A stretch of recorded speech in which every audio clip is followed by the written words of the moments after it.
दोस्तों, आज की कहानी है 5 साल का बच्चा 9 साल की बच्ची को किया प्रेग्नेंट। कहानी पसंद आए तो वीडियो को लाइक एवं सब्सक्राइब जरूर करना। उस दिन सुबह की पहली किरण एक नए सुनहरे इंद्रधनुष को लेकर आई। मुझे विश्वास नहीं हो रहा था कि जिसे आज जिले के सर्वश्रेष्ठ होनहार बालक के सम्मान से नवाजा जा रहा है, यह वही अर्पण है। मुझे याद आ रही थी क्लास की बातें। मैम, इसने फिर मुझे मारा, मैंने कुछ नहीं किया। अर्पण के उत्तर में गुस्सा साफ झलक रहा था। आप और बच्चों से पूछ लीजिए मैम। और यह कागज का गोला देखिए, मेरी आंखों पर लगा है। नहीं, तुम झूठ बोल रहे हो। अर्पण का फिर इनकार भरा स्वर गूंजा। मैं इस क्लास की क्लास टीचर हूँ। मुझे समझ नहीं आ रहा था कि सच क्या है। मुझे रोज किसी न किसी मामले में बच्चों का जज बनना पड़ता था और अर्पण मेरे लिए एक पहेली बना हुआ था। मुझे कभी कभी अर्पण की कही बात ही सच लगती तो बच्चों के इल्जाम और गवाही सब उसके प्रतिकूल निर्णय लेते नजर आते। आज भी यही हुआ था। मैं मनोविज्ञान की छात्रा रही हूँ, लेकिन इस बालक के सामने हारने लगी थी। कक्षा में प्यार से समझने से अर्पण चुप रहता, पर बुद्धि इतनी तेज की जो एक बार सुन लिया उसे पूछने पर तोते की तरह सुना देता। टिक कर बैठना शायद इसकी डिक्शनरी में ही नहीं था, लेकिन कोई काम कहो तो 100% खरा उतरता और पूरा करके ही दम लेता। पेपर मिलते ही 10 मिनट में उत्तर पुस्तिका दे देता तो मैं हैरान रह जाती। उसकी स्पीड देखकर जितना आता उसे कंप्यूटर प्रिंट की तरह फटाफट कागज पर उतार देता और बाकी समय पूरे स्कूल में घूमता रहता। इसके लिए नियम तो जैसे तोड़ने के लिए ही बने थे। किसी हॉस्टल में इसी साल या इस विद्यालय में आया है। पिछले 2 साल इसने हॉस्टल में ही काटे थे। मैं सोचती रहती हूँ कि यह वहाँ कैसे रहा होगा।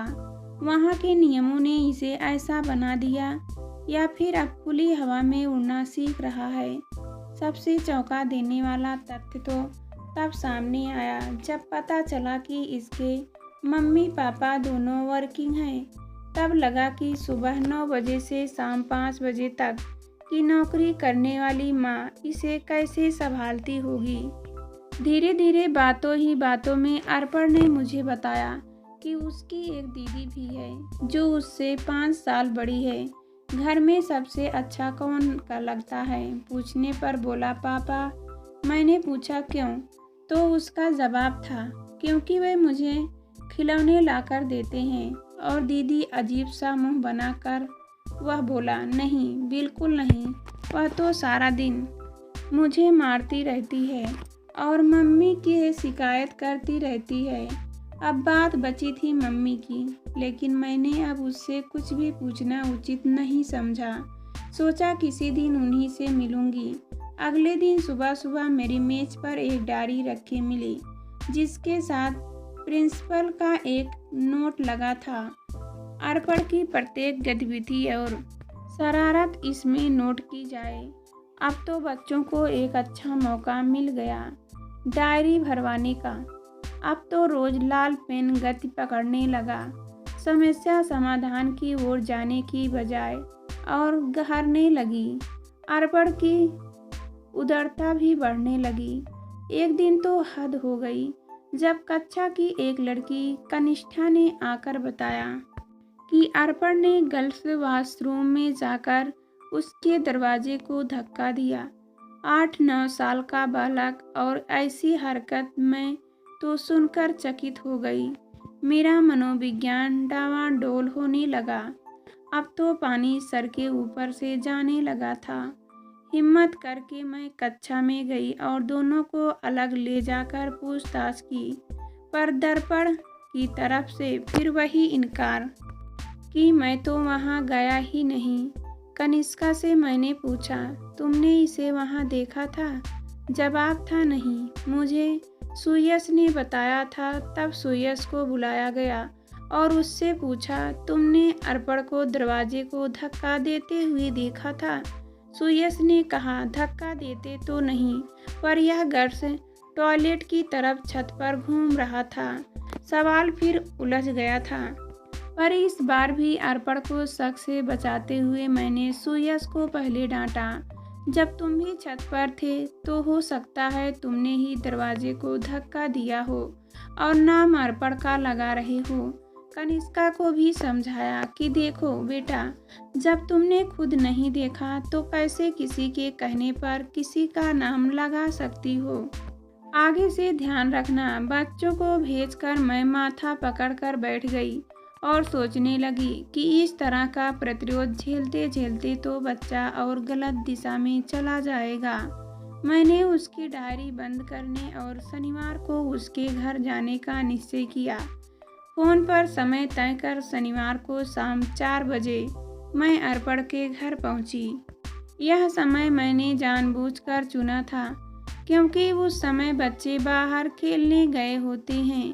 मैं और उसकी मम्मी संध्या बालकनी में बैठकर अर्पण के बारे में बातें करने लगी।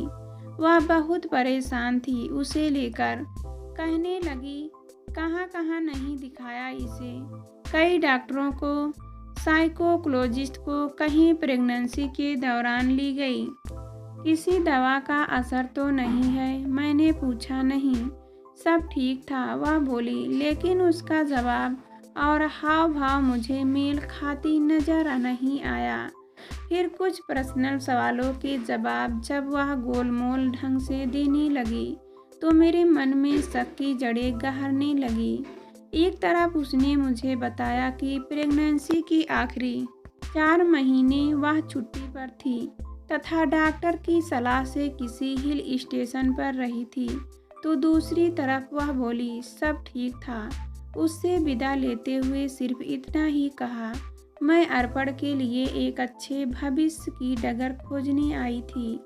तुम सहयोग दोगी तो शायद यह संभव हो सके। सीढ़ियों से उतरते हुए उसकी एक परिचित से मुलाकात हो गई। संयोगवश बात बच्चों की चल पड़ी।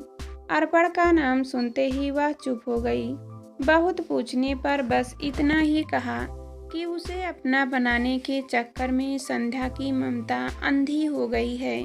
इस गोलमोल और अधूरे वाक्य ने तो मुझे और उलझा दिया।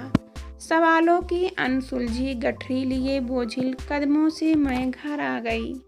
अगली सुबह संध्या को फ़ोन करके मेरे पास आने का समय मांगा। मैंने उसे शाम 5 बजे का समय दिया, लेकिन तब तक मेरा मन न जाने कितने सवालों से घिरा रहा। संध्या क्यों मिलना चाहती है? क्या बताना चाहती है? या फिर क्या अर्पण ने कुछ और किया है? आदि आदि। हालांकि मैंने सुन रखा था कि अपने घर से भी उसके चीखने चिल्लाने की आवाज़ें अन्य लोगों ने सुनी है और छुट्टी के दिन सारा दिन वह घर से बाहर ही आवारागर्दी करता है। कमीज के बटन खोलकर सड़क पर साइकिल चलाता रहता है वगैरह। पर बेचारी माँ क्या करे। शाम को ठीक 5 बजे घंटी बजी। मैंने देखा तो संध्या ही थी। मैंने काफ़ी तैयार की और उसके साथ बैठ गई। ऐसा लग रहा था जैसे अधूरी फिल्म आज क्लाइमैक्स पर आ रही है। दम लेने वाली हो संध्या ने पहले कल के लिए क्षमा मांगी, फिर बोली, मैं जानती हूँ आप अर्पण का भला चाहती हैं, पर मैं तो एक माँ हूँ, अपने बच्चे के बारे में बुरा कुछ भी सुना नहीं पाती। बड़े अरमानों से पाया है उसे और आज भी वैसे ही भावना उसके प्रति रखती हूँ, लेकिन ऐसा भी लगता है कि मैंने कहीं कोई गलती तो नहीं कर दी। कल आपसे बातें करने के बाद मैं सारी रात सोचती रही और अंत में सही निर्णय कर पाई कि आप ही मेरी बात को समझ सकेंगी। मैंने संध्या के पास बैठकर उसके कंधे पर हाथ रखते हुए कहा, तुम मुझ पर विश्वास कर सकती हो संध्या। पहले तो रो पड़ी, फिर संयत होते हुए उसने कहना शुरू किया, बात शादी के 7 साल बाद की है। इलाज के बाद भी मैं एक बच्चे की चाह पूरी नहीं कर पा रही थी। मेरे पति और मुझ में कोई कमी ना थी, शायद कुदरत को मंजूर ना था। हम दोनों ने अंत में बच्चा गोद लेने का फैसला किया, पर घर वालों को नहीं बताना चाहते थे। अतः बड़ी बेटी के समय तबीयत का बहाना बनाकर हम मासूरी में 5 महीने रहे और वहीं से बच्ची दिया को गोद लिया। हम दोनों बहुत खुश थे, पर दिया के दादा दादी ने फिर पोते के लिए कहना शुरू कर दिया।